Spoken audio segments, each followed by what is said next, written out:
Chegamos ao quinto e último dia de atividades do nosso 7º encontro institucional da Magistratura Trabalhista da 5ª Região. Pedimos aos senhores e às senhoras, por gentileza, que possam se acomodar para iniciarmos a última apresentação como palestrante do nosso encontro. Antes, porém, a coordenação pede a todos os senhores que, por gentileza, na saída, entreguem os crachás que serão aproveitados nos próximos encontros. Então é de muita importância que ao término, por gentileza, entregue os crachás na secretaria ou as nossas coordenadoras recepcionistas aqui na frente. E a gente precisa também que a senhora juíza Cecília Pontes e Eliana Rocha possam se apresentar aqui à coordenação. Foram sorteados vagas para o simpósio da INAMAT e as duas foram sorteadas, mas ainda não se apresentaram. E como está pertinho do evento, a juíza Cecília Pontes e Eliana Rocha, por gentileza, procurar aqui a nossa coordenação. Bem, senhoras e senhores, daremos início agora à palestra, o tema Desafios da Ética para a Magistratura Trabalhista. Temos a honra, a grata satisfação de contar aqui conosco nesta manhã com mestre em Direito pela USP, doutor em Filosofia na linha Teoria do Direito do Estado pela Unicamp, professor do mestrado e doutorado da Unicinos, pesquisador do CEPRAT, ligado ao Núcleo de Direito e Democracia. É com muita satisfação que convidamos nosso querido palestrante, professor José Rodrigues.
Bom dia a todas as pessoas presentes.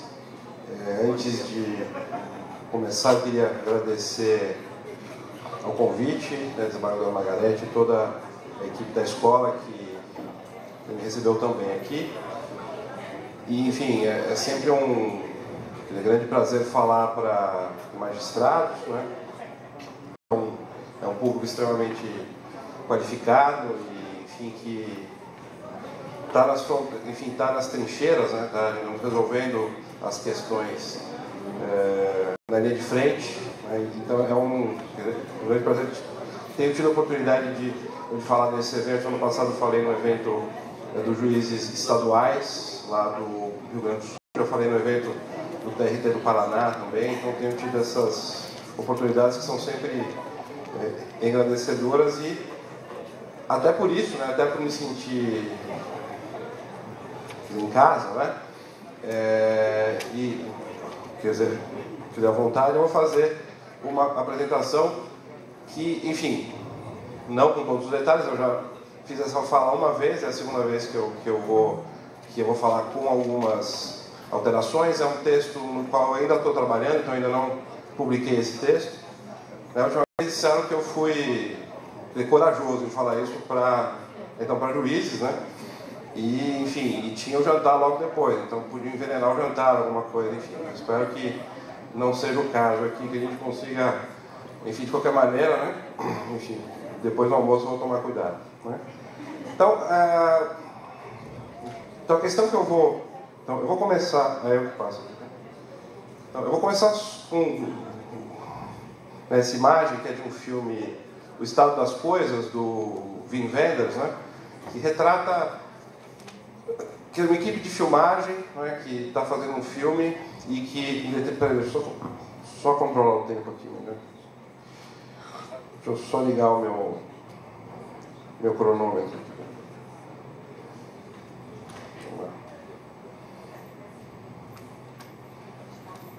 Pronto. Uma equipe de filmagem que está fazendo um filme, né, encontra problemas de financiamento e fica numa situação de paralisia, né? Então a equipe fica hospedada num hotel, num local isolado, né? E aí o filme retrata um pouco, a partir da história desses personagens que estão discutindo ali as questões relacionadas ao filme, relacionadas enfim, a existência, né? Claro que o filme é um microcosmo, né? Essa equipe é um microcosmo para falar de questões mais amplas, né? Questões mais abstratas e sociais, políticas, etc. Então o filme cria essa situação de paralisia, né? em que essa equipe está. Eu acho que no quesito, né? Na reflexão sobre a função do judiciário, a função dos juízes e juízas, né? A ideia, na reflexão sobre o que significa hermenêutica jurídica, o que significa raciocínio jurisdicional, nós estamos numa situação de relativa paralisia, né? Uma série de ideias estão se repetindo e a gente não consegue ir adiante, né? E é um pouco sobre isso que eu vou falar aqui. Não é exatamente uma paralisia que venha de falta de financiamento, é uma paralisia que parece vir justamente das questões que eu vou tentar levantar. Vou tentar explicar por que a gente está nessa situação de paralisia, né? Então, a primeira coisa, quer dizer, nós temos, dentro dos debates, né, no Poder Judiciário, a gente tem três grandes questões, talvez, que estejam sendo discutidas, né? A primeira é relativa às críticas ao ativismo, a segunda, quer dizer, o segundo bloco de questões relativas às críticas à argumentação, que seria incoerente, etc., né? Aí a grande estrela dessa questão é o professor Lênin, que já esteve aqui, eu acho, né? E a terceira questão é essa crítica à falta de recursos, né, falta de juiz, etc. Então, são questões que estão sendo sempre levantadas, né? O primeiro grupo, então, de questões critica uma suposta juridificação da política, né, o subjetivismo de juízes e juízas, uma espécie de judiciário como vanguarda moral, um juiz paladino, né, como algumas manifestações na esfera pública colocaram, né, que são críticas às quais eu enfrentei um pouco em textos que eu já escrevi, né, que para mim são relativizadas um pouco com uma discussão que, veja, o que parece estar acontecendo aqui no Brasil é um redesenho da separação de poderes. A gente tem um redesenho na prática, eu não vou tocar nesse aspecto hoje com mais detalhes, né, mas quem quiser ler meus textos, naquele meu livro Como Decidem as Cortes, né, eu falo dessa questão. Então existe uma rediscussão ou um redesenho na prática da separação de poderes, como a gente imaginava que ela fosse, pelo menos, né? Na concepção clássica lá do Montesquieu dos três poderes. Isso não é uma questão exclusivamente brasileira, né? Você tem uma discussão, por exemplo, de um autor chamado Bruce Ackerman, né? Que escreveu um texto, que é um americano, né? Constitucionalista americano, escreveu um texto chamado A Nova Separação de Poderes, que também discute essa questão, dizendo, olha, aqui nos Estados Unidos e em outros países a gente está vendo um redesenho da separação de poderes. Não sei se isso é algo que dê para evitar, não é? O que a gente precisa discutir é o eventual déficit democrático dessa nova separação, né? Se o judiciário, quando faz audiência pública, se é suficiente, por exemplo, né, o STF fazer audiência pública para saber a vontade da população em determinada questão, né? Ou se talvez não fosse necessário ter mecanismos de escuta da população, né, em outras instâncias do Estado, que não só a instância legislativa. E como fazer isso, né? As defensorias, por exemplo, têm feito audiências públicas em alguns estados, né? Também para ir buscar a vontade da população, não exatamente pelo voto, né, mas por mecanismos deliberativos.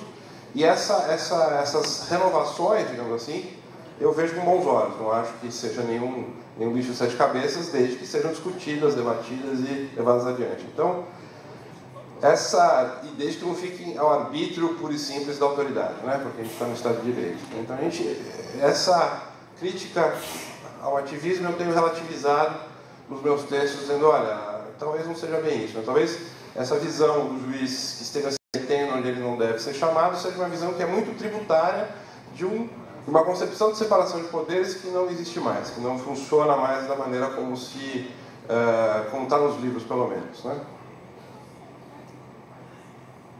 O segundo conjunto de críticas, né, que fala dessa questão, enfim, o suposto subjetivismo do juiz, disso eu vou falar mais longamente, vocês já certamente discutiram bastante com o professor Lênin, né, esse debate de que a nossa argumentação é relativamente irracional, ela é subjetiva, né, é extremamente subjetiva. E a última questão, que é sempre uma questão, falta de recursos, falta de promotores, juízes, falta de estrutura de defasagem salarial, etc., são questões que sempre aparecem, né? As soluções que se costumam apontar para esse tipo de problema, para essa série de problemas, sempre né, a gente tem uma espécie de cacoete, né? De falar que é preciso mudar a cultura, né? Então tem que ter uma mudança cultural, sempre vem essa questão, né?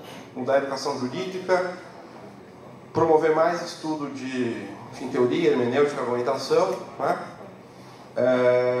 Se fala também de uma mudança. Alguns autores, como o professor Conrado, que aplica de um professor argentino, que eu esqueci o nome agora, que fala do diálogo institucional, né? A necessidade de estabelecer um diálogo institucional para que a aplicação das regras, né, seja, digamos assim, dialógica, né, que o judiciário dialogue com os outros poderes e isso faça com que a decisão não seja tão subjetiva, né, talvez uma eventual mudança no processo de votação dos nossos tribunais, que é um ponto que eu discuto bastante no meu livro, né, enfim, dizendo que o fato dos tribunais votarem, né, por maioria, né, na verdade coloca a argumentação em segundo plano, né, a argumentação fica diluída nos votos, né, e, no fundo, o que importa é o placar e a resposta sim ou não. Né? Eu posso fazer isso ou não posso fazer aquilo. Né? A gente tem casos no STF e certamente em outros tribunais, eu falo do STF porque é o exemplo mais fácil, né? De 11-0, né? Todos os juízes concordando com a mesma tese, só que com as argumentações mais disparatadas. Né? Então você não tem uma organização. Isso tem um lado bom, né? Isso é interessante. No meu livro, eu digo, olha, isso tem uma função interessante, que é, digamos assim, desafogar a decisão das pressões políticas, né? Porque o Supremo decidiu, por exemplo, que é possível haver cotas nas universidades. Isso é exatamente por quê, né? Por quê? Porque isso é uma reparação ao povo negro em razão da escravidão. Isso é algo que promove a diversidade no campus, né? O Supremo não se comprometeu com nenhum desses argumentos de maneira definitiva. Eles ficaram espalhados nos votos, né? Então você consegue desafogar a pressão da opinião pública em função de uma decisão que, na verdade, ela tem um fundamento, digamos, vago, né? Então, isso eu falo no meu livro também. Eu relativizo um pouco, mostro a funcionalidade desse esquema. Mas, de qualquer maneira, essas críticas, enfim, sempre aparecem, né? E, claro, quer dizer, aí, nesse sentido, aí esse terceiro elemento, que é o risco de paralisia, né, caso a gente não tenha soluções para essas questões todas, né?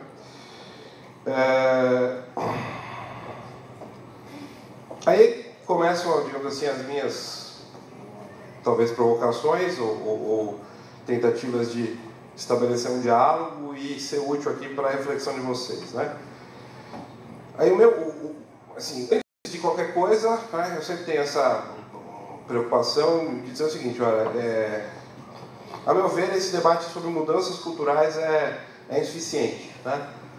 Não da minha própria opinião, mas do que eu tenho estudado sobre questões relativas à mudança institucional, especialmente relativa ao debate sobre corrupção, que eu vou falar já. Eu escrevi um artigo sobre isso, saiu no estudo SEBRAP também, quem quiser ler, chama Contra o Fanatismo Textualista. É um texto que saiu faz, acho que, 1 ano e pouco, né? Enfim, eu digo que é um pouco complicado discutir, né, mudança institucional em termos de mudança de cultura, mas entendendo como mudança, né, no modo de pensar, porque é difícil separar ideias de formas de vida, né, é difícil mudar ideias sem mudar as instituições, né, e não se pode mudar instituições sem contrariar interesses. Então, vai ser um pouco esse o sentido da minha palestra hoje aqui. Entender quais são os interesses, quer dizer, por que o judiciário, não só o judiciário, né? Por que os juristas, por que o direito brasileiro, por exemplo, não argumenta, por que os juristas brasileiros não argumentam, no sentido, pelo menos, de uma argumentação em certos padrões racionais, né? E quais são os interesses que estão em jogo aqui. Né? Essa é a minha discussão. Né? Então não basta a consciência para mudar o mundo, né? Porque você tem interesses e grupos que estão sendo, digamos, beneficiados e que estão acomodados a cada arranjo institucional. Eu não falo isso como algo pejorativo, é assim que funciona. Né? Todas as instituições se estruturam em função de grupos, interesses e pressões. Né? Evidentemente que esses grupos vão defender e reproduzir, né, as ideias que justificam essas instituições. Né? Um exemplo que eu dou num artigo meu recente, quer dizer, defender, por exemplo, mais encarceramento, né, cada vez mais encarceramento, diante de tudo que se estudou na criminologia, né, nos últimos anos, mostrando que a prisão não serve para muita coisa, não consegue recuperar ninguém, né, não consegue, parece uma coisa absolutamente irracional. Né? Por que alguém vai defender mais cadeia, mais cadeia, mais cadeia, né? Se a gente sabe cientificamente que pelo menos há muita dúvida, há dúvidas mais do que razoáveis, né, para não se defender tanto encarceramento em tantos casos, para diminuir a população prisional. Né? Por que então que pessoas, né, informadas e que estudam, né, defendem ideias assim? Né? Veja, que mais cadeia significa, eventualmente, quer dizer, mais crime, mais cadeia, vai significar mais gastos públicos num determinado sentido, né? Para construir determinados aparelhos, vai fortalecer o aparelho de repressão penal, que vai poder pedir mais funcionários, mais recursos. Então, o pedido de mais encarceramento também tem a ver com o pedido de mais policiais, de mais magistrados, de mais promotores. Então, os interesses que estão na base dessa demanda, é um pouco sobre isso que eu vou falar aqui, né? Movimentam essas ideias, não necessariamente no sentido cientificamente mais racional, mas no sentido, né, dos interesses de cada grupo, nos interesses de cada espaço, e sem pensar essa ligação entre ideias, interesses e grupos, a gente não consegue andar, não consegue ir para frente. Aí, só porque eu sou professor, né, enfim, eu vou explicitar minhas fontes, né, que é a parte acadêmica, né, da palestra. Esse modo de pensar está, digamos,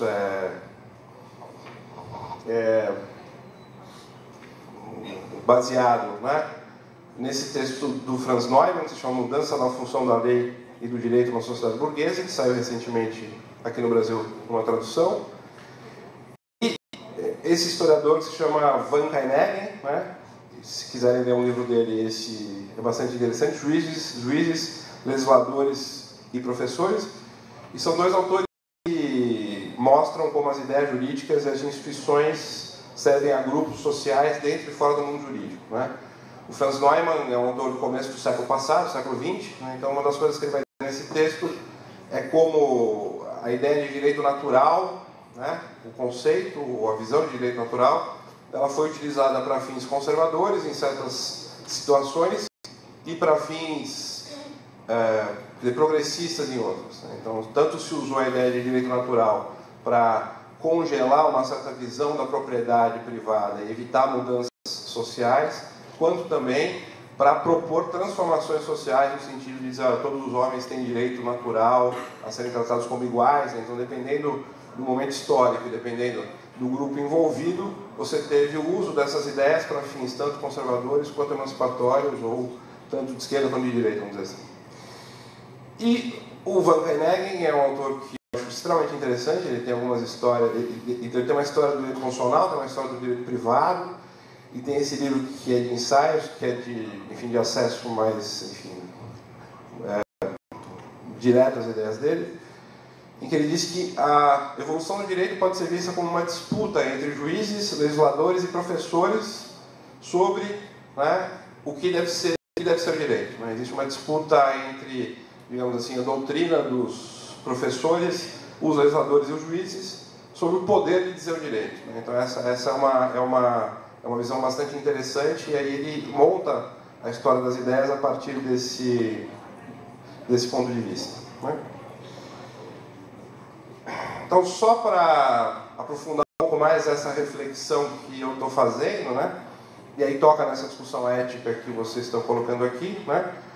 Então, eu vou usar o exemplo da corrupção, do artigo recente que eu escrevi, e vou fazer, enfim, vou apresentar dois argumentos para discutir, né?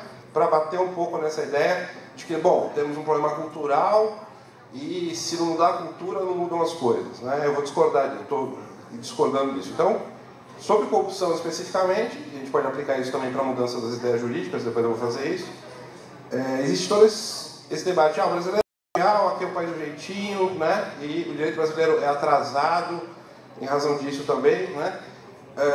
Sempre com essa visão, quer dizer, aí você tem dois grupos de argumentos que costumam ser apresentados quando se fala desse tipo de problema. O primeiro bom, a gente seria uma espécie de completa, né? A gente é um país em formação, cuja formação ainda não se completou, e a gente não consegue reproduzir os padrões civilizados, né? Então a gente está sempre atrasado em relação ao centro, né? Estamos sempre almejando chegar no padrão do centro, e o centro é sempre, né, o nosso padrão. A gente pensa nesse registro, a gente pensa o Brasil pelo que falta, né? Então a gente é uma espécie de espaço de faltas, né? Faltam coisas aqui, a gente nunca pensa o país pelo que ele é de fato. Ele é visto como alguma coisa que ainda não se formou, não chegou a se, enfim, organizar da maneira adequada, né? E o padrão é sempre estrangeiro, né? Outra ideia também é essa ideia de inautenticidade, né? Mas, enfim, que está presente em vários autores, vários ensaístas brasileiros, né? Dizendo, bom, nós somos incapazes de reproduzir o padrão europeu, porque é como se a gente estivesse plantando aqui uma semente que não vinga, né? Da mesma forma, porque o nosso ambiente local não permite que a gente reproduza as mesmas instituições, né? Porque nós temos outros pressupostos, né? E aí a gente tem que buscar as nossas instituições autênticas, o que é autenticamente brasileiro, e não usar o que tem de fora, né? Eu discordo dessas duas visões, né? Enfim. Alguns argumentos especificamente relacionados à corrupção a partir dessas ideias. Então, veja, se a cultura brasileira fosse mesmo atavicamente tolerante à corrupção, essa é a primeira questão, como é que a gente explica não só a Lava Jato, as Zelotes, enfim, independentemente do sucesso que elas tenham tido, né, tiveram sucesso, né? Algum sucesso tiveram, a gente não teve sucesso talvez a gente imaginaria, né? Mas veja, desde 88 pelo menos a gente tem a montagem de todo um sistema de combate à corrupção, né, que foi sendo montado, estruturado, né, com recurso público, fortalecimento das carreiras judiciais, fortalecimento do Ministério Público, Controladoria Geral da União, etc., né? Então todo esse sistema foi sendo fortalecido, e se é verdade que a gente é tolerante à corrupção, por que o país fez isso, né? Não faz sentido. A gente teria que...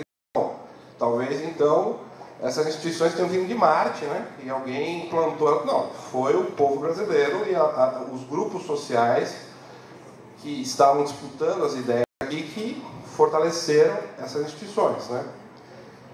Portanto, acho que no mínimo é necessário dizer que tem uma disputa, né? Existem pessoas que são muito tolerantes à corrupção e grupos que não são tolerantes à corrupção e que estão disputando a esfera pública e estão disputando os recursos públicos para montar ou não montar, né? Enfim, claro que existem idas e vindas nesse processo de fortalecimento das diversas carreiras, fortalecimento do nosso aparelho de Estado, né? O aparelho de Estado que consiga controlar o que está sendo feito pela esfera política. Mas, de fato, a gente criou um sistema de controle, né, que está mostrando alguns frutos, esperamos que sejam frutos duradouros. E, de novo, né, que não vieram de Marte, vieram das forças sociais brasileiras. Então, simplesmente afirmar que a cultura brasileira é atavicamente corrupta me parece completamente contrário aos fatos reais. Né? Me parece um delírio, né? Porque estamos vendo esse aparelho ser montado e esse aparelho funcionar. Né? Só uma nota aí bem acadêmica para quem leu esse livro, né, que se chama A Cabeça dos Brasileiros, do Alberto Carlos de Almeida. Né? É um livro que saiu há um ano atrás. Gerou uma certa repercussão, mas foi uma das últimas referências, uma das últimas tentativas de retomar essa questão cultural, né, mas com uma série de problemas. Tá? Enfim, não vou entrar tanto no debate desse livro, fica como alerta para quem eventualmente se deparar com esse texto, né? Mas esse livro aí tem várias críticas técnicas a se fazer esse livro. Eu estou tirando essas críticas da literatura de uma resenha que saiu uma revista em Ciências Sociais sobre esse livro, né? Dizendo, bom, o livro baseia todas as suas conclusões em um survey, em uma pergunta de um survey, né? Enfim, e não leva em conta a maneira pela qual a pergunta foi formulada e vários problemas que tecnicamente já se sabe que existem quando se faz survey, né? Porque normalmente quando a gente responde uma pergunta em um survey, né?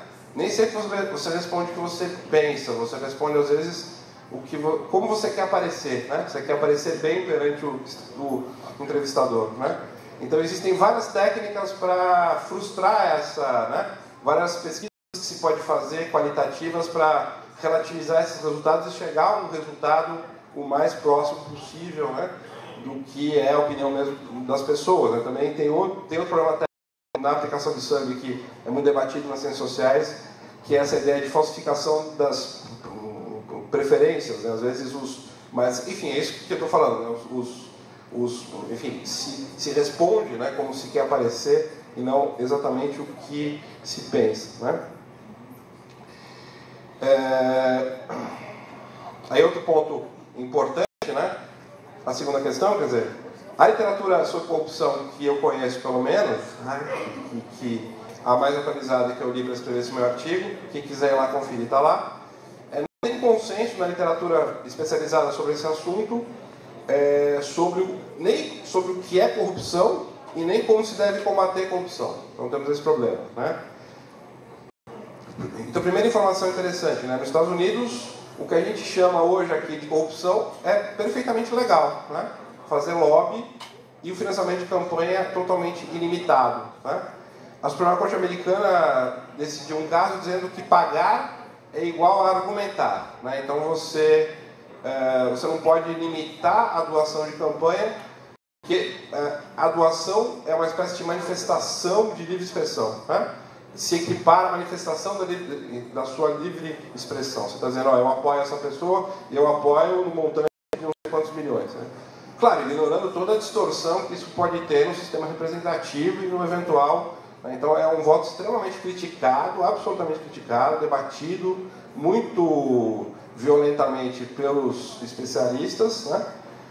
Então esse é o primeiro ponto. Vejam, lá nos Estados Unidos, corrupção não é exatamente... Corrupção, do ponto de vista técnico, não é exatamente o que é corrupção aqui, né?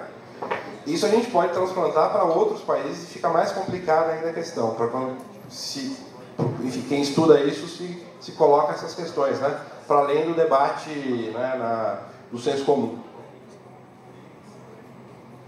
E, bom, aí, o segundo ponto, né? O conceito de corrupção nem sempre é o mesmo para todos os países, né? Dependendo da cultura em que se está, se pode ter uma visão diferente de corrupção da outra, né? Isso é um ponto importante. Um segundo ponto aqui, né, é que a literatura sobre corrupção mudou, né? Mudou ali na década de 80, tá? Para os anos 90. Né? Então, você tinha na década de 50 e 60, principalmente, estudos que justamente testavam esse tipo de questão, né?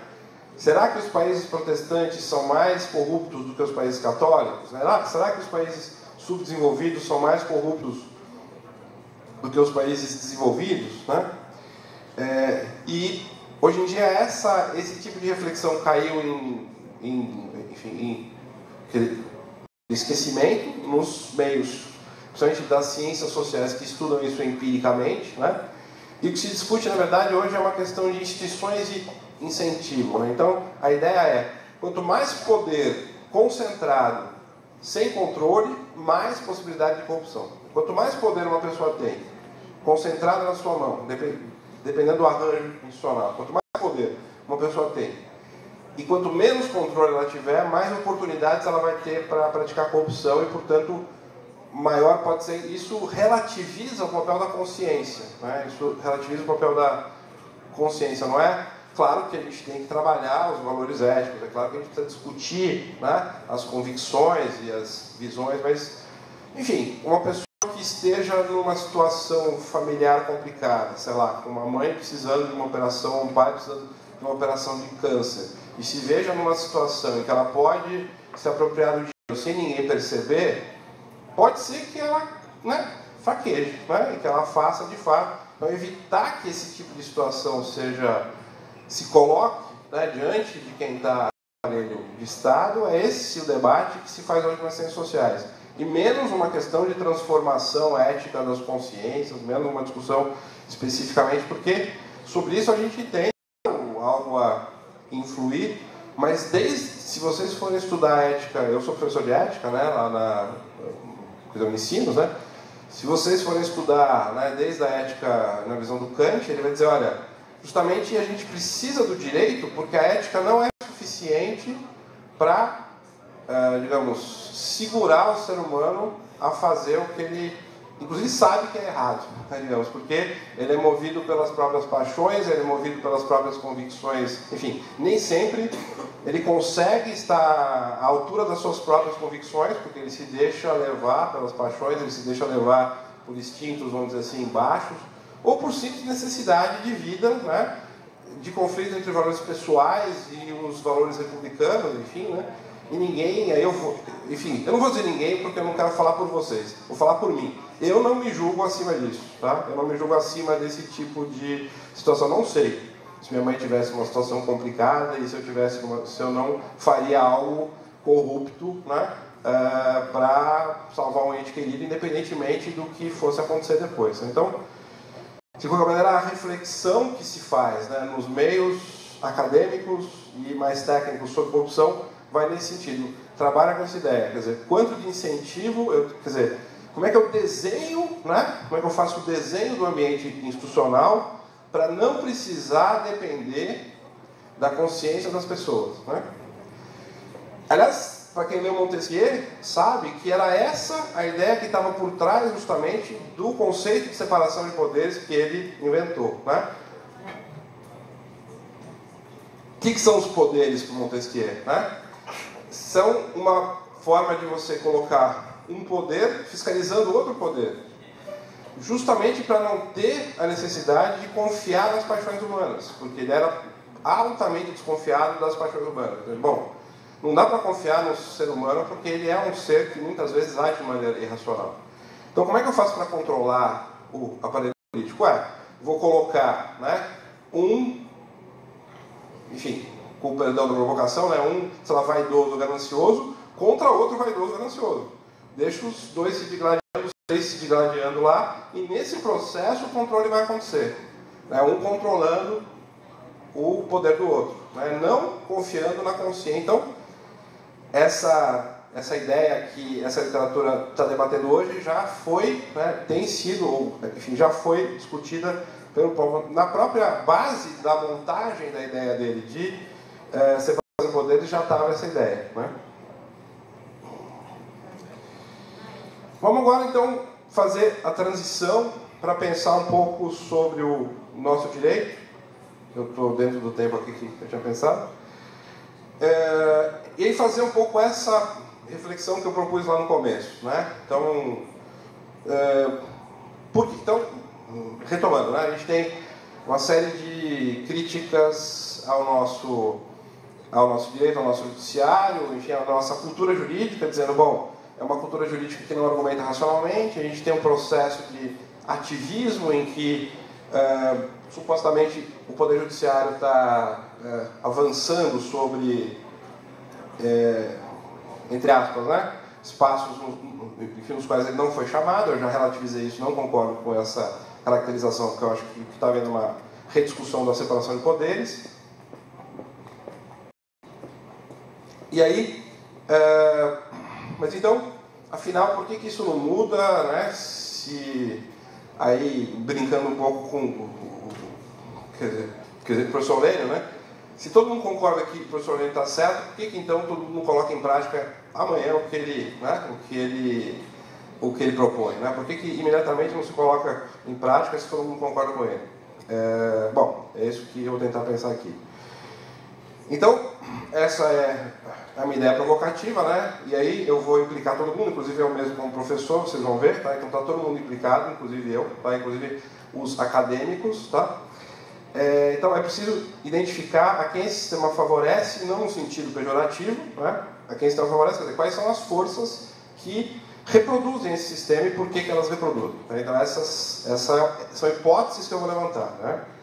Então, nesse sentido, esse título provocativo, né? Quem são os donos ou as donas da jurisdição brasileira, no estado das coisas em que estamos, né? Para usar essa imagem do Wim Wenders, a quem ela favorece, né? E aí, a minha ideia aqui é que, na falta dessa análise, qualquer proposta de mudança institucional, via mudança de consciência, se torna utópica, né? Todo mundo é a favor, para usar outro exemplo, né, estou fazendo uma comparação, todo mundo é a favor dos direitos humanos a princípio, né? Todo mundo é a favor da liberdade, todo mundo é a favor da igualdade, né? Mas justamente a questão é, quais são as forças sociais, os grupos nos quais eu tenho que mexer para efetivar a igualdade? Bom, para estabelecer igualdade no Brasil, a gente sabe que tem que ter reforma tributária. Aí a gente começa a discutir, né? Não adianta discutir em abstrato, né? Vamos realizar a igualdade. Tem que discutir a reforma tributária, né? Porque senão a gente não consegue discutir igualdade de forma minimamente plausível, né? Ou com algum... Enfim, vamos lá. Então aí começa essa discussão. Então, por que juízes, advogados, procuradores, promotores, doutrinadores, todo mundo, né? Por que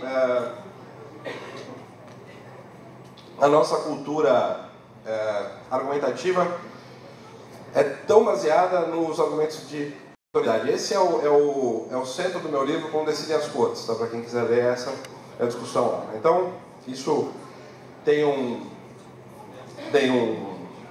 sintoma, claro, né? Na citação de doutrinas, né, de jurisprudências, sempre a favor ou contra, né? Sem análise crítica. Então, nosso sistema, quer dizer, então, argumentativo de enumeração de autoridades que falam a meu favor, né? Não é exatamente, a doutrina aqui não é uma doutrina no sentido, bom, qual é a melhor solução para esse caso, né, e qual é a opinião dominante. Não, eu sempre vou escolher os doutrinadores que me favorecem e vou deixar de fora os que não me favorecem. Esse é o nosso esquema argumentativo.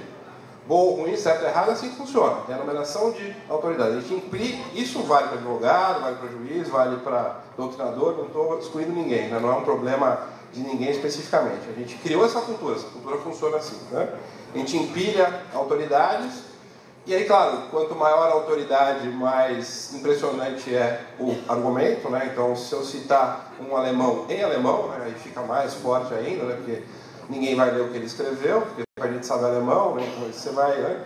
Claro, se você conseguir citar Deus, né, seria melhor. Deus seria a autoridade suprema, mas normalmente a gente não consegue citar Deus diretamente. Cita a Bíblia, e tem muita controvérsia na interpretação da Bíblia, mas enfim, você sempre vai procurando a autoridade mais alta para citar, né? Isso se reflete também na estrutura, eu acho, da votação dos nossos tribunais, né, que é um colegiado que vota por maioria, né? Então cada magistrado ou magistrada nos nossos tribunais tem total liberdade para argumentar da maneira como ele ou ela quiser, né?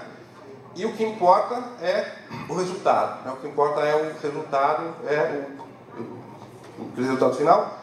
Por isso que a gente faz segurança jurídica no Brasil, a gente promove segurança jurídica aqui por via de súmula e enunciado, e não por meio da argumentação. Essa é outra tese do meu livro, né? São as súmulas e os enunciados que dão segurança jurídica, porque eu lendo as súmulas e os enunciados, ou as ementas dos casos mais importantes, eu consigo me orientar juridicamente, eu sei qual é a solução, né? É uma bobagem dizer que não tem segurança jurídica no Brasil. Claro que tem, né? A gente tem muita segurança jurídica. O que a gente não tem é uma segurança jurídica baseada numa teia argumentativa. Numa teia argumentativa que supostamente, né, fosse desenvolvendo determinadas teses que são vencedoras ou perdedoras, né? Porque, de novo, como o voto é por placar, né, o que importa é o resultado, e é o resultado que determina a reprodução do nosso direito, né? Isso é até interessante, né, porque eu não sei se vocês já olharam dessa maneira, se você faz o download, né, de um voto do Supremo, né, o que é o voto do Supremo? O que é o voto do Supremo fisicamente, né? Ele é o resultado da sessão inteira, né? Não tem um voto do Supremo. Você tem lá o relatório, aí o pedido de vista, né? Então você baixa aquelas 400 páginas, sei lá, às vezes 300 páginas, que é o voto, quer dizer, é a decisão do Supremo, né? Assim, porque não existe um voto, então não existe um voto vencedor, assim, ou uma argumentação vencedora. Todo aquele manancial, aquele mosaico, é o voto do Supremo. E o que eu consigo extrair dali é um resultado e fica aquela argumentação toda ali espalhada. Às vezes os juízes estabelecem alguma ordem, mas a regra não é essa, né?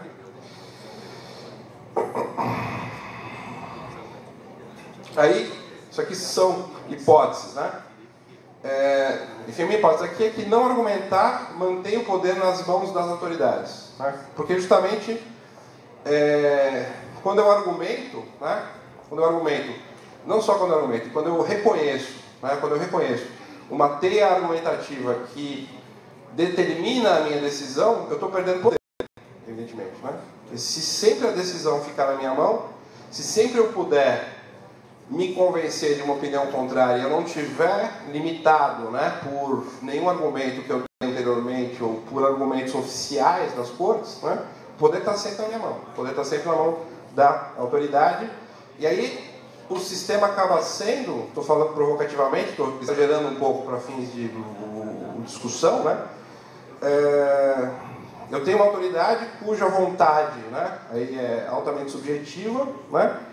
E que eu preciso convencer, né? Eu preciso convencer a pessoa, né? Eu não preciso argumentar de maneira racional. Eu preciso convencer aquele indivíduo, né, especificamente, impressionar, emocionar, enfim. Não adianta só argumentar racionalmente, não adianta só, né, eu fazer a melhor tese jurídica possível e a tese jurídica ser... Porque, justamente, nos nossos tribunais, todos, né, sem exceção, a teia argumentativa é secundária, né? Ela não importa para a reprodução da jurisprudência. Nesse sentido, nem sei se a gente tem jurisprudência no Brasil, nesse sentido que se dá a palavra tradicionalmente. A gente tem uma segurança jurídica feita por súmulas e enunciados, né, por casos paradigmáticos dos quais se extrai um resultado, né? É isso. Então, o meu direito acaba dependendo muito, de maneira muito significativa, da vontade da pessoa que está sentada na cadeira, né? Porque as razões, né, que supostamente são levantadas para decidir daquela maneira não vinculam ninguém, depende de quem está sentado.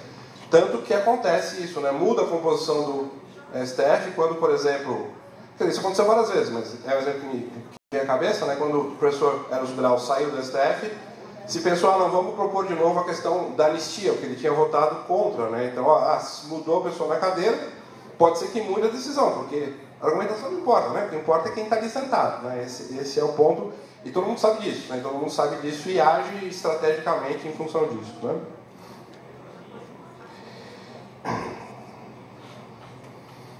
Outro ponto aqui aí mais geral, né, é que enfim, estruturar, né, quer dizer, a justiça desse jeito mantém o poder nas mãos dos juristas em geral, né?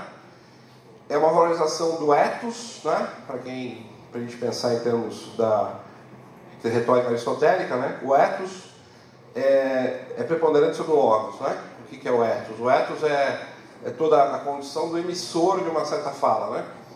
Quais são as características, inclusive a roupa que ele veste, né? O Aristóteles estava preocupado com tudo isso, né? Mas também a qualificação de quem fala, quem é que está falando aquilo, né? Então, o que eu estou provocando aqui é que o direito vira uma espécie de saber oculto, quase oracular, né? Porque não tem padrões claros, eu não consigo estabelecer quais são as opiniões no sentido racional que prevalecem, dependendo da vontade das pessoas. E ter direito a uma opinião jurídica, você, na verdade, tem que ser jurista para ter uma opinião jurídica. Você tem que participar do clube e, portanto, você tem que passar por um processo, né, de ser juiz, ser professor, ser promotor. Esse ethos, na verdade, é passar por essas fases que te autoriza, né, a ter uma opinião jurídica, o que gera uma espécie de reserva de mercado, né? Claro, veja, mesmo não sendo engenheiro civil, né, eu posso fazer os cálculos para, se eu souber, né, para construir uma ponte, eles vão estar certos, né? No caso do direito, se alguém não é jurista, não tem o ethos de jurista, não passou pela faculdade, não tem toda, né, não sabe argumentar, eventualmente, então eu tive um aluno, teve uma época que eu dei aula de prática trabalhista, né? Eu vi originalmente o direito do trabalho, né? O meu mestrado era o direito do trabalho.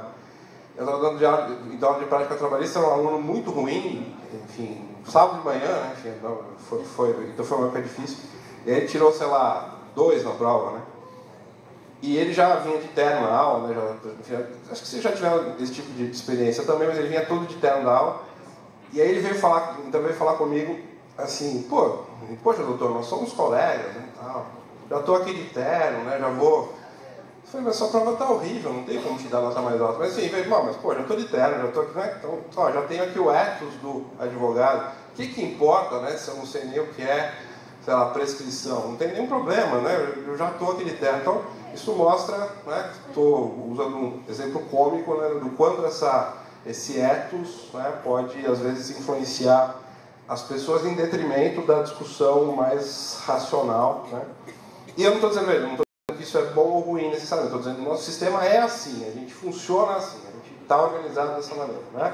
Aí as consequências que a gente vai tirar disso é uma outra questão que a gente pode discutir, né? Aí, implicando a minha turma, né, mais diretamente, né, esse que eu sou professor e pesquisador em tempo integral, né?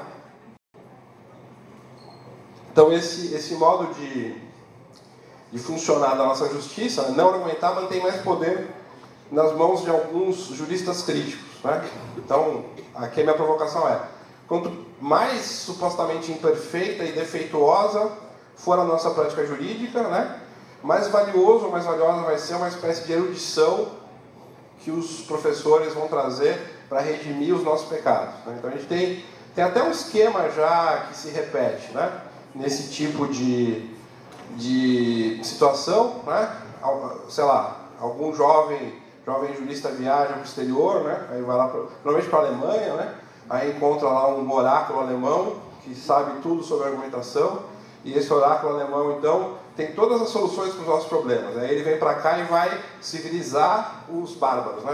Volta para cá para civilizar os selvagens, né? Para dizer, olha, no fundo a argumentação é isso, a gente vai resolver assim. Então esse esquema, na verdade, é muito vantajoso para quem está na área acadêmica, de uma certa maneira, porque você vai para o exterior com bolsa do governo, né? Aí você vem para cá, vira filial, né? Você vira filial daquele autor, então eu sou filial. Assim, não é tão vantajoso ser filial de autor morto, tá? Se o cara escolhe autor morto, vocês já podem dizer que ele é um pouco mais, né? Tá um pouco menos enviesado, porque o autor morto não vai poder te dar bolsa, não vai poder te ajudar em nada, né? Mas se o autor está vivo, aí você vai trazer ele aqui, né? Leva para jantar, então tem todo um processo de aliança com a academia internacional e, normalmente, eu não tenho nada contra trazer professor estrangeiro, não tenho nada contra demais, a questão é o esquema mental que está envolvido nisso, né? Essa ideia, né? Claro, você pode trazer o professor para debater com ele, para discutir as questões, mas não justamente como às vezes se faz, ou como se fez pelo menos, para civilizar os bárbaros. Vamos dizer que o Brasil é uma terra de bárbaros que não sabem nada, e a gente vai trazer aqui o luminar alemão de 35 anos para resolver todos os nossos problemas. Então esse esquema é que é complicado, esse esquema de subordinação ou de, então, digamos, colonização mental é que é complicado quando se faz uma relação com a academia estrangeira dessa maneira. Então, nesse esquema, né, quanto pior for o nosso direito, entre aspas, quer dizer, quanto mais longe do padrão europeu ou americano ele estiver, melhor, porque aí eu vou para o exterior e vou trazer a solução. Né? Vou trazer a solução e aí eu passo a vida inteira dizendo, olha, a solução é essa, a solução é essa, a solução é essa. Então, também, né, a manutenção desse esquema serve a essa função. Né?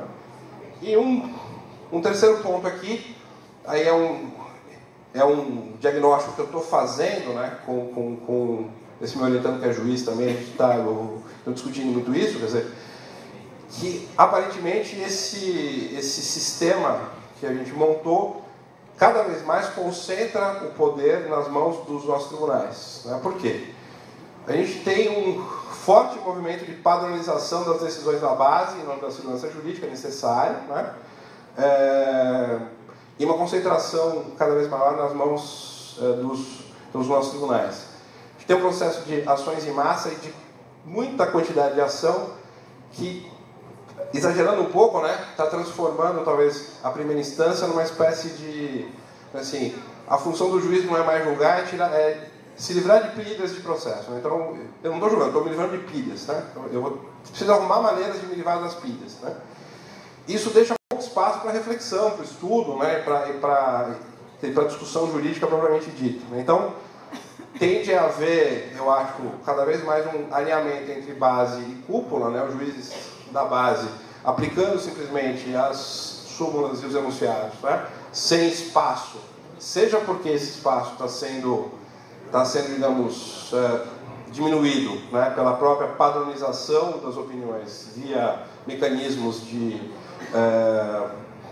enfim, institucionais, né? De padronização, e também porque a quantidade de ações não permite ou não deixa, né, que o juiz tenha espaço para julgar, propriamente dito. Né?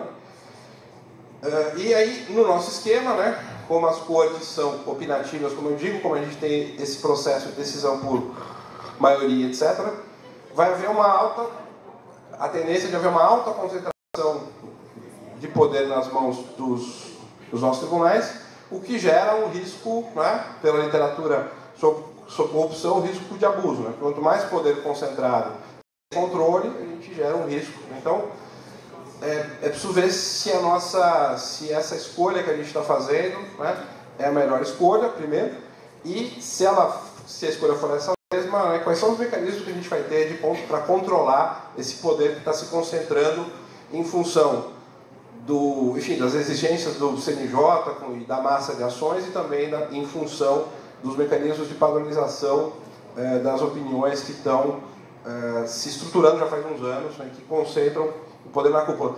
Desde o controle de constitucionalidade, né, que o controle difuso está cada vez se ficando mais concentrado, né, então, em várias instâncias isso está acontecendo.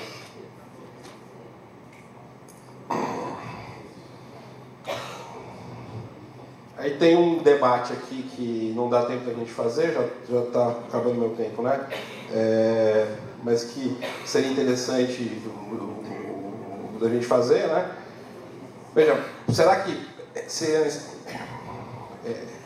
é interessante ter essa massa de ações, né, concentrada?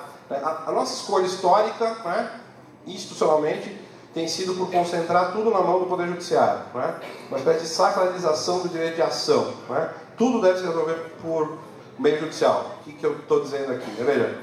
Então, por exemplo, todos os supostos mecanismos alternativos de solução de conflitos acabam ficando na mão do Poder Judiciário. Né? Então, mediação, etc., conciliação, é o Judiciário que faz. Né? A gente tem evitado criar mecanismos com institucionalidade própria, né? A gente concentra na mão do Poder Judiciário, né?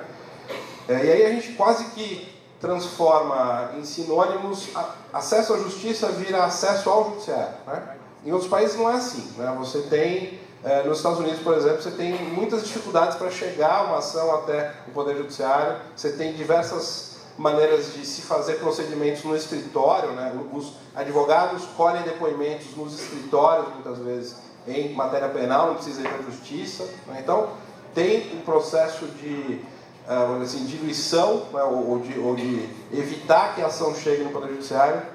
E aqui tudo fica concentrado, mas claro, aí outra questão importante, né, para se levar em conta, é claro que essa massa de ações, né, sempre sem resolvidas também gera possibilidade de mais demanda por concursos, funcionários, enfim, por mais demanda por recursos, né, isso, evidentemente, que a massa de ações também gera poder, né, também é um mecanismo de poder no jogo público, né, no jogo pelo orçamento, no jogo da disputa orçamentária, isso tem que ser levado em conta nesse processo também, né. Então, já indo para o encerramento, talvez, para abrir para questões, a gente pode discutir um pouco mais, né, essas questões. Aí, eu tenho uma postura bastante cética quanto às transformações possíveis, né. Eu não vejo hoje, no quadro político institucional, nenhuma força ou nenhum mecanismo capaz de mudar esse estado de coisa. Eu acho que ele vai permanecer como está, né?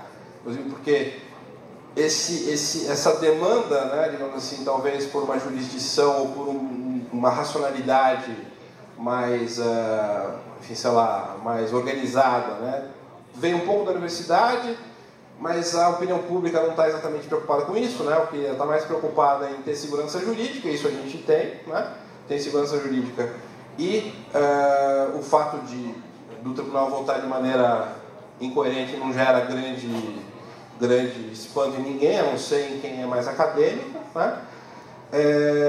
A gente precisa mudar esse padrão, mas quais são, né? Então, quais seriam os agentes que poderiam levar essa mudança adiante? Eu não vejo hoje, posto no quadro, né, essa eventual mudança, talvez eventualmente uma crise orçamentária muito radical, né, do país possa levar a algum tipo de mudança, de desconcentração de poder ou de, sei lá, enfim, de mudança de competência para julgamento, não sei o que vai acontecer.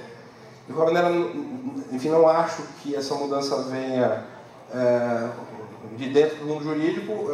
Acho que, de fato,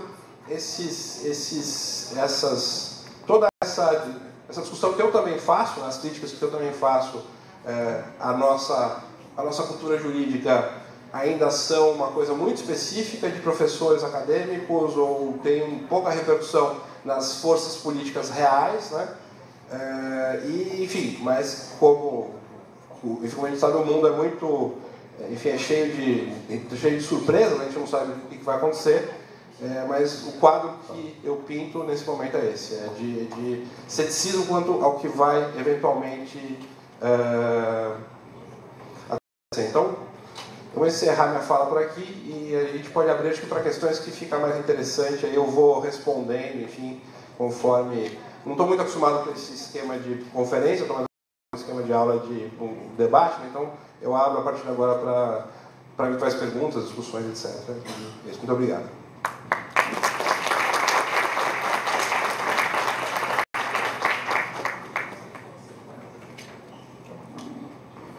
Acho que eu queria ouvir, queria dialogar um pouco, né? Se não, falo mais um pouco, senão a gente...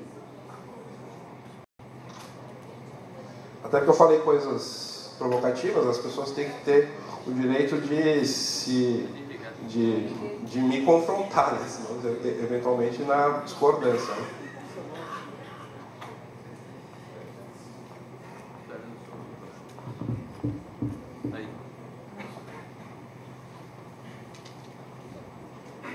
Professor, bom dia. Bom dia. De maneira você enxerga o papel da nossa forma de ensino jurídico e de própria seleção dos concursos públicos como um fator que possa ser, a partir de uma mudança ou manutenção do estado das coisas, determinante para esse cenário que você apresentou, esses dois pontos, o ensino propriamente dito e forma de seleção?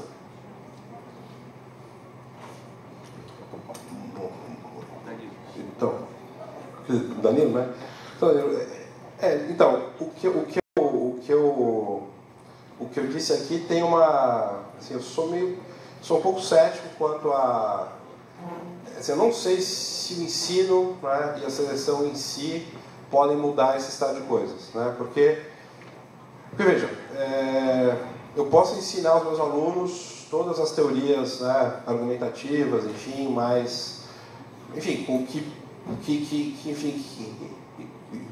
então, que trabalham com os padrões de racionalidade, né, que são praticados em outros sistemas, lembrando sempre que nem sempre o que a teoria diz é o que de fato acontece. Tá? Na Suprema Corte Americana tem muita crítica, por exemplo, que a própria Suprema Corte não segue os próprios precedentes, quer dizer, não é bem assim, não é que o mundo norte-americano e alemão são perfeitos e aqui, então se você for olhar, né, como é a prática jurídica de fato lá, também tem diversos problemas, né?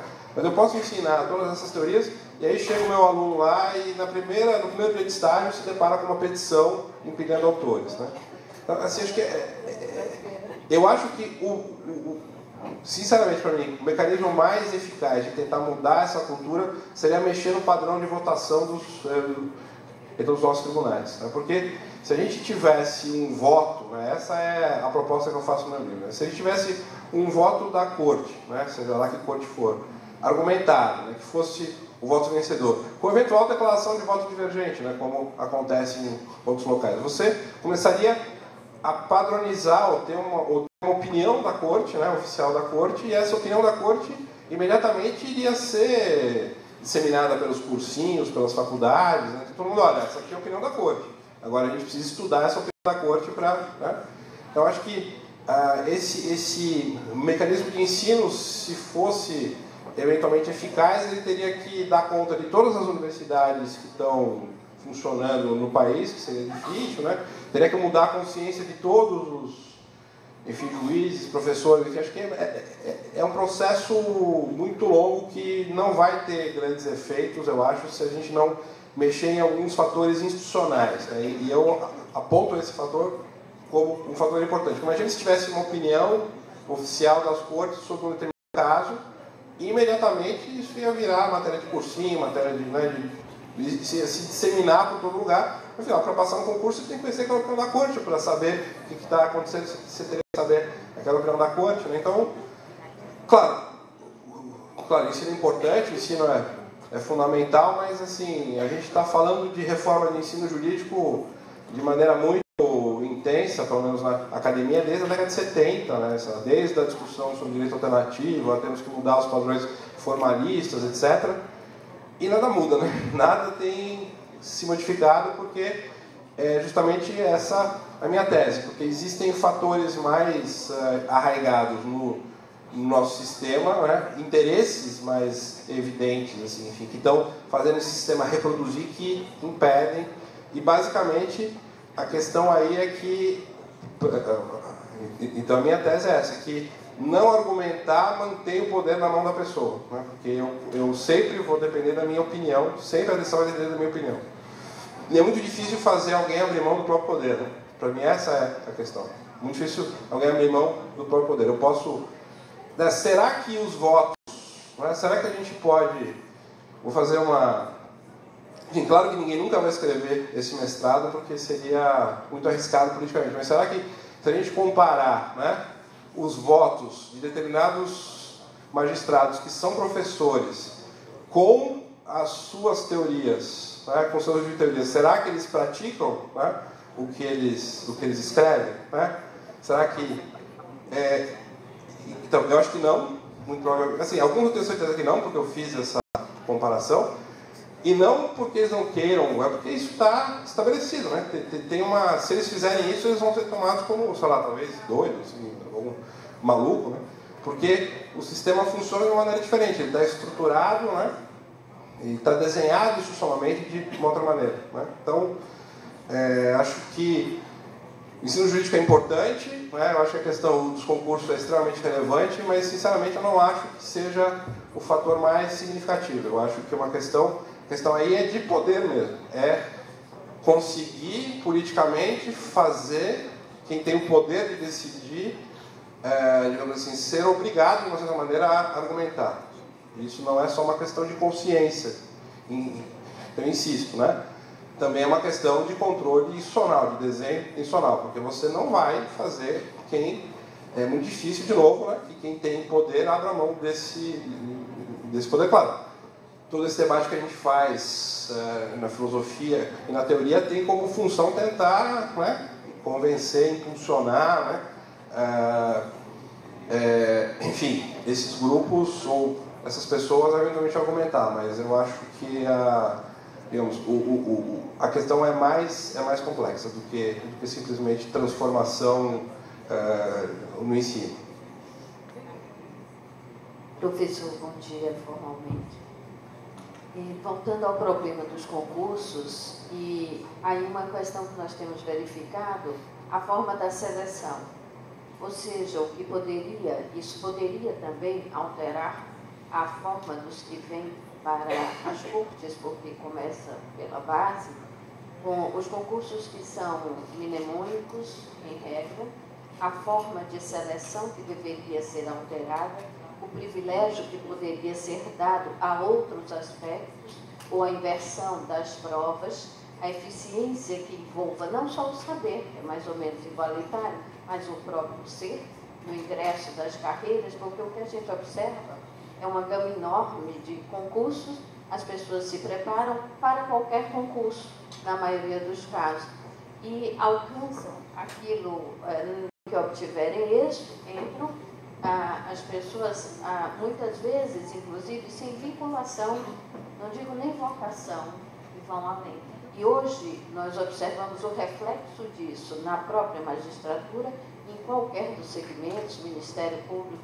Então, haveria alguma alternativa, ou seria um começo, um trabalho conjunto que poderia ser feito e passaria pela própria seleção, nesse caso, como já fazem em outros locais, que nós temos conhecimento do que se faz, por exemplo, na França, não é preciso nem vir de uma faculdade de Direito, a forma de seleção, a psicologia, que lá eles têm 3 tipos de psicólogos, inclusive um do trabalho especificamente para algumas carreiras, a própria prática, que faz com que eles vão ao sistema prisional passar uma noite para ter noção exata de quando condenam alguém, saber por que e o que estão e para onde aquela pessoa vai ser levada. Isso interferiria? Isso faria alguma diferença? Sem dúvida, sim. Sobre isso eu não tenho muito mais o que dizer do que disse o professor Lênio, né, que já faz essa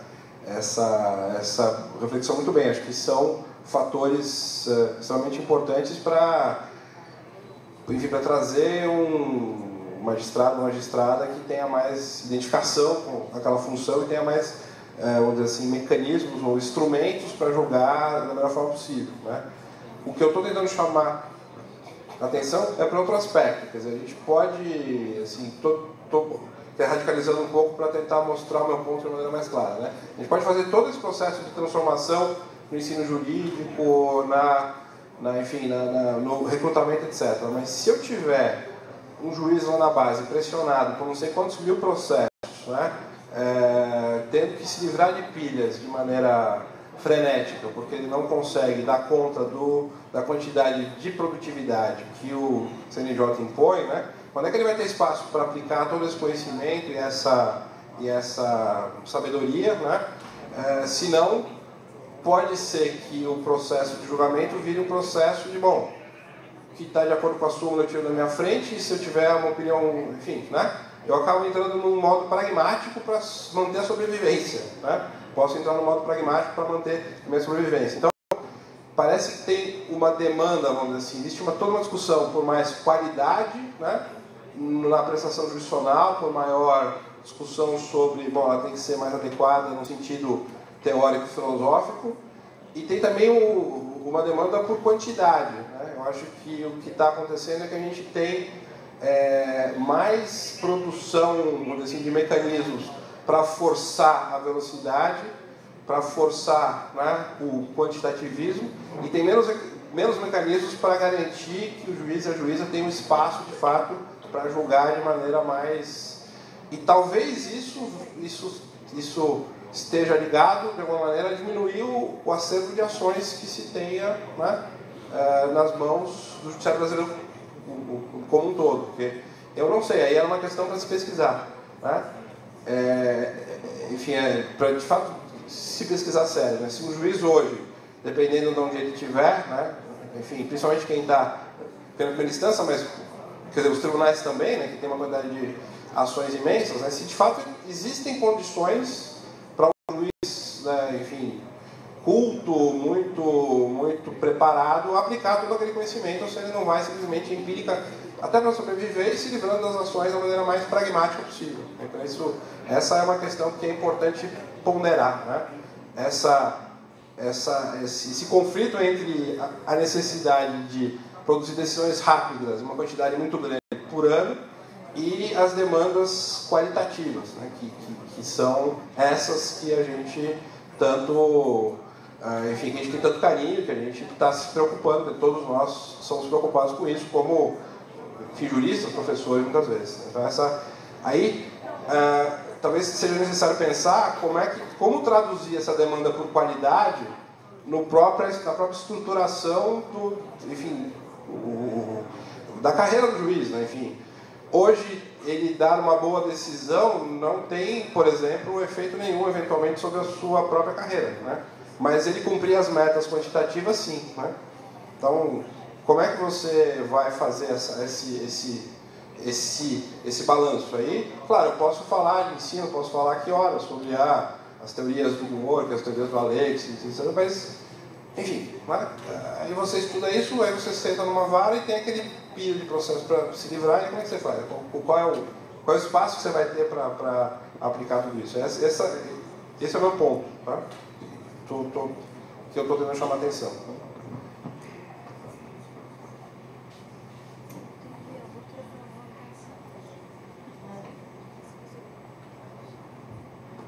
Posso fazer outra provocação? Claro. Em relação às decisões das cortes e o corporativismo. Teria algo a dizer sobre isso? Ou se estudou sobre essa ótica, o que leva a isso? Inclusive porque nós decidimos nos tribunais contra, né, não raro, próprios colegas em relação a servidores.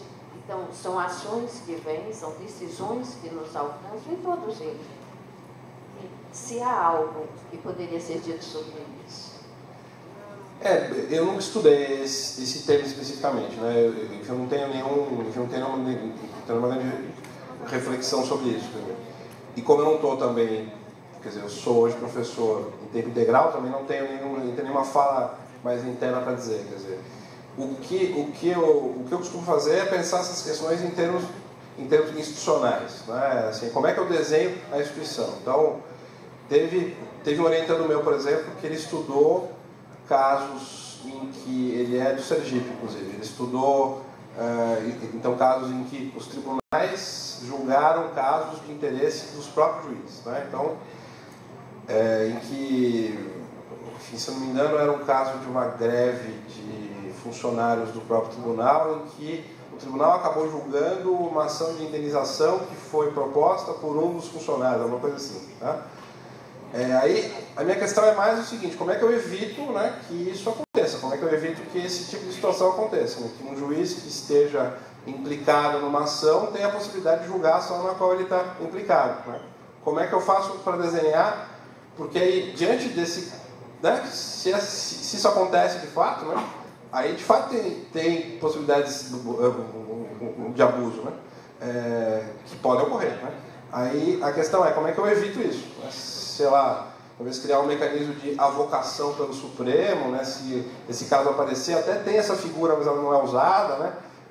Então, eu acho que menos fazer uma discussão, acho que então esse tipo de caso, para mim, eu acho menos interessante fazer uma discussão sobre interesses pessoais e mais uma discussão institucional. Então, seria o caso de examinar esses casos, né? Esse meu orientando, espero que ele faça doutorado, aí a ideia no doutorado era essa, de fazer uma pesquisa mais ampla sobre esses casos. Ele estudou um só, como estudo de caso, né? Que não dava tempo, mestrado é super curto, 2 anos, né? Mas seria interessante fazer uma pesquisa mais ampla no Brasil inteiro sobre esse tipo de situação, em que o judiciário é colocado de questões que interessam, né, a própria magistratura, ver como está sendo julgado e como é que eu posso pensar isso institucionalmente, né? Se talvez não seja o caso de inventar alguma forma institucional de evitar que esse tipo de situação aconteça. Eu acho que essa linha de reflexão é mais interessante, assim, do ponto de vista da pesquisa, né? Enfim, e claro, os casos de abuso têm que ser apurados por outros meios.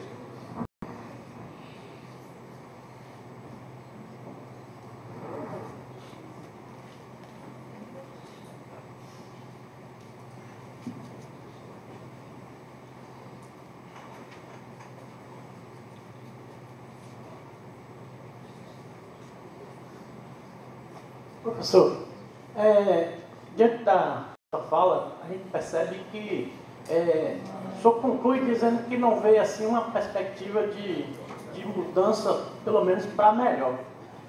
O senhor o que o senhor pensa acerca do novo CPC? Quando passou a...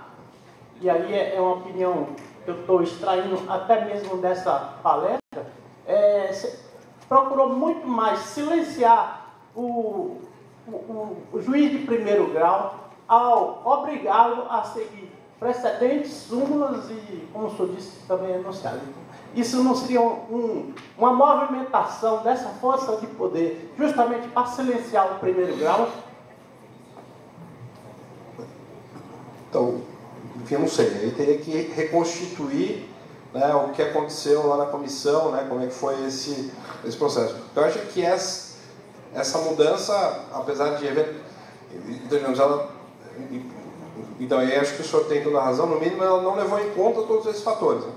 Ela pode ter sido proposta, vamos supor que ela tenha sido proposta, como eu acho que foi, tá? Não vou pressupor má intenção, né? Tem que provar a má intenção. Primeiro a gente propõe a gente pressupõe a boa intenção, né? Então, vamos supor que de fato ela tenha sido proposta como uma maneira de melhorar as justificativas, enfim, a nossa racionalidade, né? Ter um processo maior. Eu acho que ela não levou em conta uma série de disputas de poder que existem, e todo mundo sabe que elas existem, não só entre...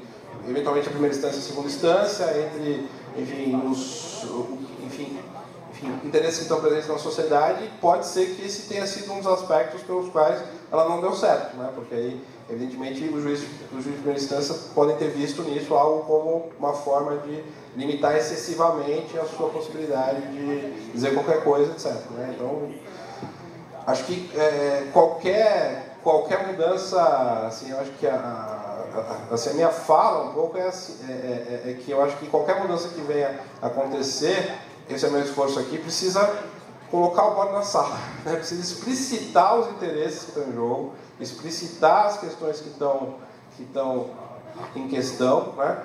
E que muitas vezes eu acho que essa ênfase que se faz na transformação cultural esconde, né? A gente acaba diluindo os problemas políticos e diluindo as questões dos interesses dos grupos nesse debate sobre ideias jurídicas, e aí a gente não avança, porque aí fica sempre uma questão de consciência, de transformação. Não, vamos colocar as questões de maneira clara. Existe aqui uma disputa entre esses grupos e vamos negociar, né? Como é que a gente faz, eventualmente, para deixar a situação melhor para todo mundo, etc., né? Então esse é um esforço. Acho que esse ponto eu nem tinha pensado nisso. Acho que pode muito bem ser um dos fatores pelos quais isso não deu lá muito certo, né? Porque foi lido por um grupo como, não, estão querendo aqui limitar demais o meu espaço, por mais que eventualmente a intenção fosse outra, né? A gente não sabe, a gente precisaria reconstituir. Então a gente nunca vem a saber, né, como é que esse processo se deu, porque também entre a proposta de uma lei, né, e a sua aprovação tem um caminho ali que tem que ser reconstituído, porque isso passa por outros interesses, outros grupos, né? Nem sempre a intenção da proposta coincide com o que foi aprovado e a articulação que se faz em todo o processo político para que isso consiga ter sucesso, né? Professor, boa tarde, ou bom dia. O senhor falou de argumentação. O senhor poderia, por favor, assim, fazer uma diferença entre argumentação e fundamentação? Se é possível o juiz fundamentar sem argumentar, ou vice-versa, por favor? Isso é tudo, são todas as questões objeto de disputa teórica, né? O que é a argumentação, como ela deve funcionar, né? Não existe uma receita, né? Nem quer dizer, uma receita de bolo, né? Mas o que a gente pode dizer é o seguinte, quer dizer, aí eu acho que o professor Lênio tem toda a razão nesse aspecto, né?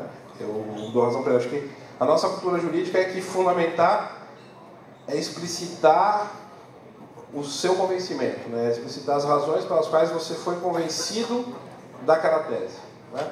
Você como pessoa, como órgão de poder, né? Uma coisa diferente é você tentar argumentar racionalmente no seguinte sentido: você vai dizer, olha, esse argumento é válido independentemente da minha opinião sobre ele, independentemente da sua opinião sobre ele, independentemente da opinião de quem quer que seja.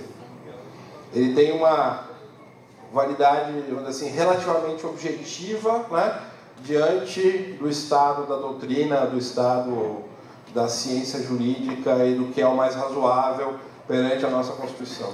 Então, quando se fala de argumentação nesse sentido, quando eu argumento nesse sentido específico que eu estou falando, eu estou tentando estabelecer uma tese que tem uma validade objetiva, não é totalmente objetiva, não é para sempre, porque a ciência muda, né? A própria ciência dura muda, mudam os paradigmas, né? Mas você tem uma visão. Então, quando eu fundamento no sentido de, olha, eu estou explicitando o meu convencimento, é uma coisa, né?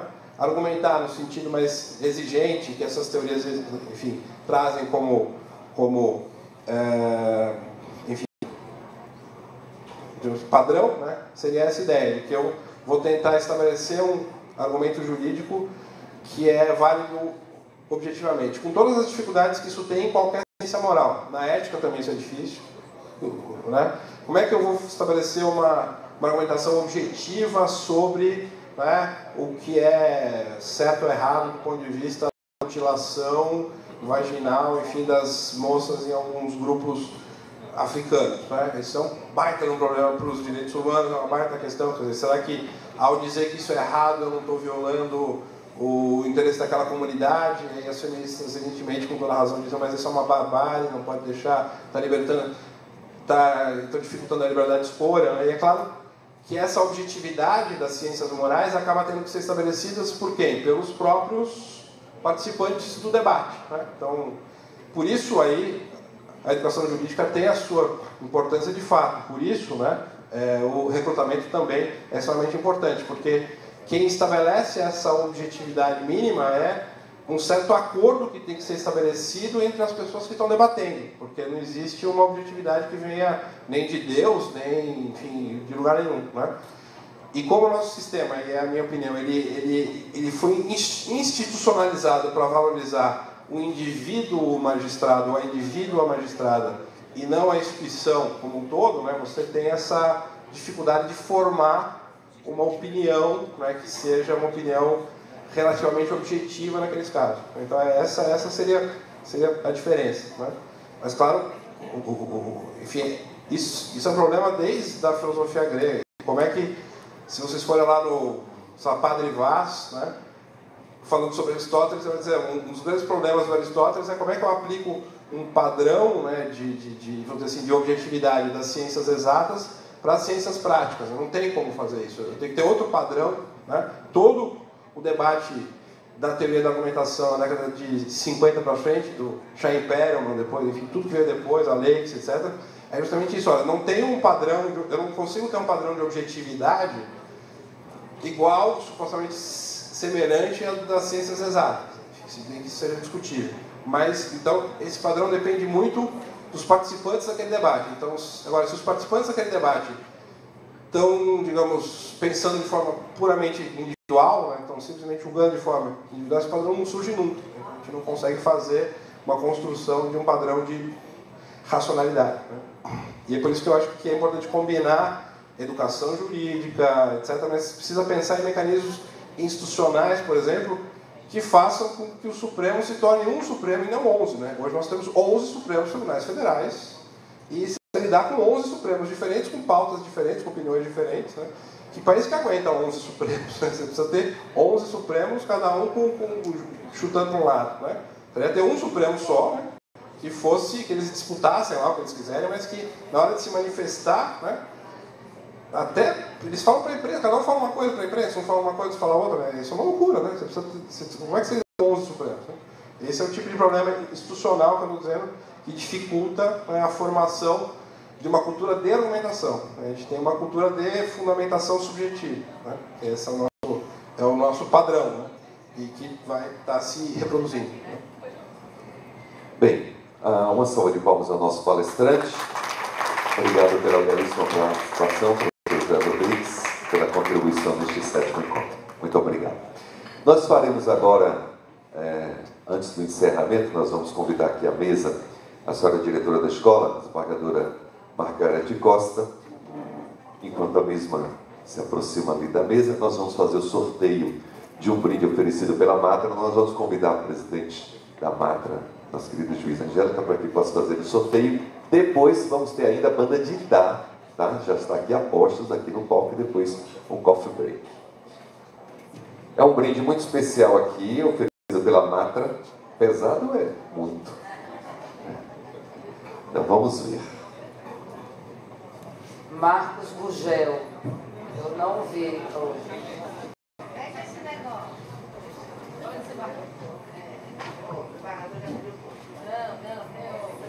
Silvia Isabelle.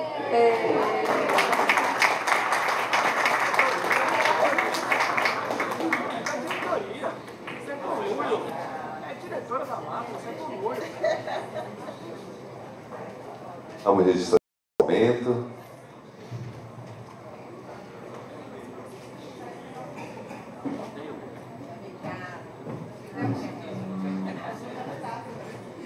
Presidente, por gentileza, a senhora pode fazer parte aqui da mesa também, de encerramento. Desembargador.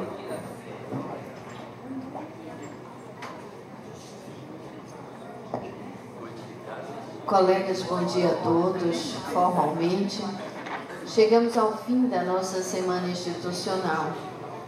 É muito difícil concluir um trabalho como esse, que não depende de uma pessoa que dirige a escola, por ela passa, são 2 anos, nem só de um coordenador acadêmico ou de um vice-coordenador, agradecendo a ambos, nem só dos que trabalham conosco na própria escola. São 7 os servidores da escola que se empenham com muito tempo de antecedência para que o evento possa ser feito. Os nossos estagiários também que colaboram na realização disso, mas inúmeras mãos, mentes, as pessoas que são contactadas para poder virem, e há uma dificuldade imensa em tentar fazer isso, em tentar trazer sempre o que há de melhor, para que possa ser dado aos senhores o que houver de melhor a cada tempo. Nem sempre conseguimos, muitas vezes até damos ou temos a felicidade de concatenar tudo isso e formar uma semana como a que foi trazida, com as deficiências próprias, que começam, e eu peço desculpas a todos, porque não temos um local na própria escola para dar seguimento à semana que seria de formação para nós todos, seria o melhor local para nos acolhermos. As dificuldades em conseguir um espaço, particularmente nesses últimos tempos aqui em Salvador, as dificuldades com estacionamento, já foi dito isso, porque o estacionamento do hotel é terceirizado, não comporta todas as pessoas, por isso concitamos ao transporte solidário.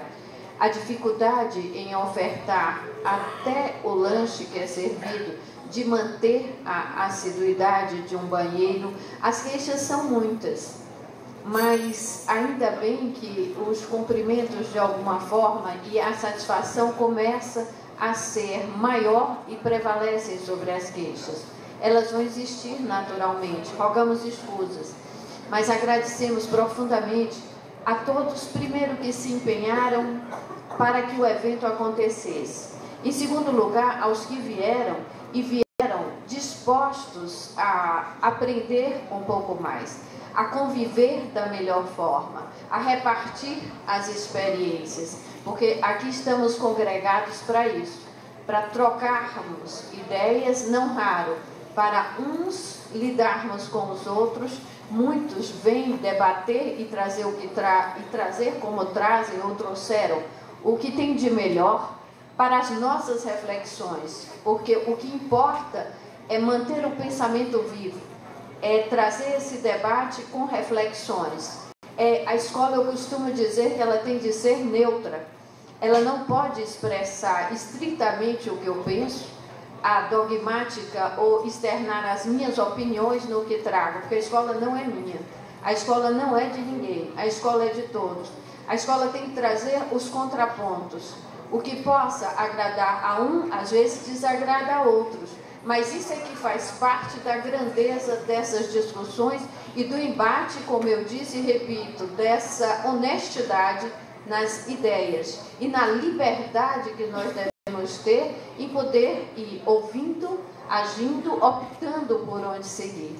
Então, em todo esse contexto, eu reitero a todos os que vieram particularmente predispostos a isso, com segurança, como eu mesma faço a minha reflexão, saio daqui um pouco mais rica, um pouco mais nobre com as ideias que trouxe, considerando tudo o que foi dito sobre vários aspectos. Fizemos um passeio enorme com a hermenêutica, as interpretações, as relações institucionais, o que foi trazido sobre os honorários, o que foi dito, inclusive, sobre os novos negócios, a psicologia, tentando concluir com a ética na magistratura e o que o professor Rodrigo hoje encerra, mas que há de permitir, seguramente, que sejamos, na prática, melhores magistrados. Além disso, mais do que isso, melhores seres humanos, colocando-nos em regra uns nos lugares dos outros, tentando trabalhar com um tipo de honradez, com a ética que buscamos, com uma moral um tanto mais elevada, embora saiba como os conceitos são difusos, mas tentando não fazer ao outro aquilo que nós não gostaríamos que eles fizessem conosco. Então, eu agradeço a todos. A semana segue, de alguma forma, com o nosso almoço amanhã, um convite para que todos compareçam. A presidente da Matra, que nos representa, e representa bem, fiz questão que estivesse aqui nessa oportunidade. Uma pequena mostra, começamos, digamos, com o Sagrado, trazendo a Orquestra Sinfônica da Bahia, para que nos abrisse os trabalhos, e agora nada como representar a nossa cultura, mas particularmente com as mulheres, que alcançam, está na moda a palavra, um tipo de empoderamento, por isso a banda de dar, como forma de expressar a nossa alegria também pelo que foi feito. Então, espero que todos possam seguir em paz, sob a proteção do que acreditarem, e amanhã com o nosso almoço. Muito obrigada a todos, um bom dia.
balançando.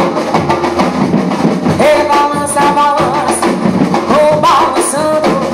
A banda pra lá balançando, a banda pra cá balançando, a banda pra lá balançando, a banda pra cá.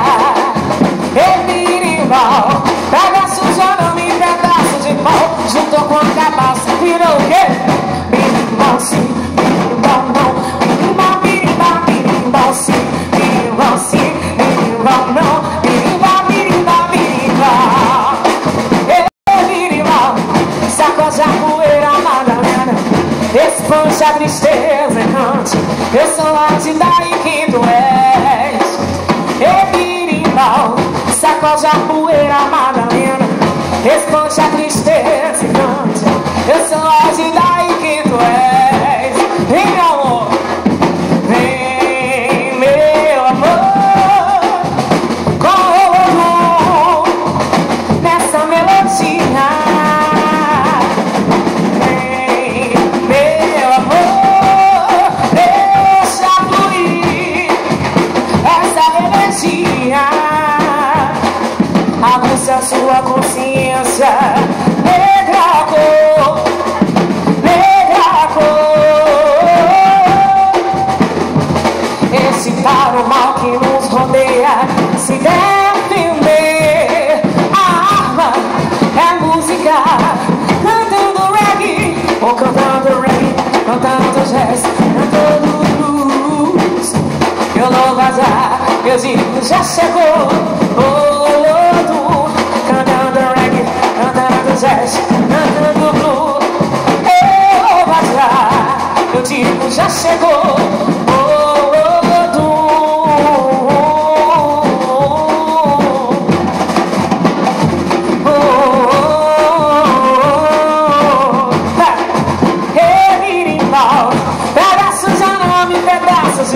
Juntou quando a passa, virou birimbau.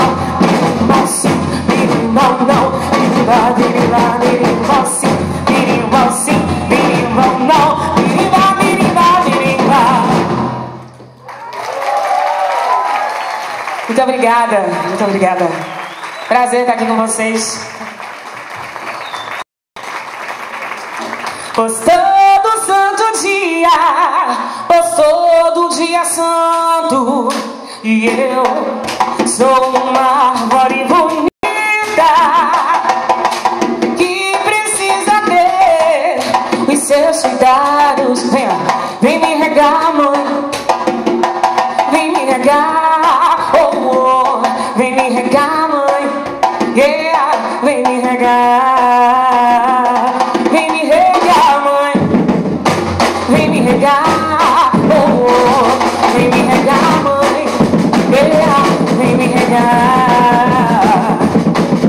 E ando sobre a terra e vivo sobre o sol, e as minhas raízes eu balanço, eu balanço, eu balanço. Vem me regar, mãe, vem me regar, oh, oh. Vem me regar, mãe, yeah. Vem me regar, vem me regar, mãe, vem me regar, oh, oh. Vem me regar, mãe, yeah. Vem me regar. E ando sobre a terra e vivo sob o sol, e as minhas raízes eu balanço, eu balanço, eu balanço. Vem me regar, mãe, vem me regar, oh, oh. Vem me regar, mãe, yeah. Vem me regar, vem me regar, mãe, vem me regar, oh, oh. Vem me regar, mãe, yeah. Vem me regar. Canta aí. No one cry, no, no, no, no, no, no woman cry, no.